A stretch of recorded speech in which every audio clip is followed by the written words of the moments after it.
సినీ రంగానికి సంబంధించిన ఇప్పుడు అతిపెద్ద తిప్పలు ఏంటంటే అమ్ముడు పోతయ్యా లేదా ఒక సమస్య అనుకోవడానికి లేదు. అమ్ముడు పోతాయి. సినిమా బాగుందంటే ఇప్పుడు పుష్ప 20 రోజుల పైన నడుస్తుంది.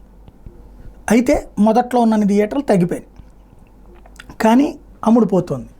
అయితే టికెట్ సినిమా బాగోకపోతే వారంలోనే కథం, ఫస్ట్ టాకులతోనే కథం. కాబట్టి బెనిఫిట్ షోలు, టికెట్ల రేట్ల పెంపు మీద అందిన గాడికి దండేసుకోవాలి. మొదటి వారం రోజుల్లో సంపాదించుకునేదే సంపాదన. దీనికి సినిమా హీరోలు పెట్టుబడి.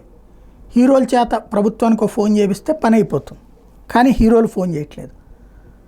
హీరోలు ఫోన్ చేయకపోతే ఏంటో రేవంత్ చెప్పుకొచ్చాడు. హీరో మాట్లాడు నాతో, నిర్మాత మాట్లాడు, అంత అహంకారం ఏంటి మీకు అన్నాడు.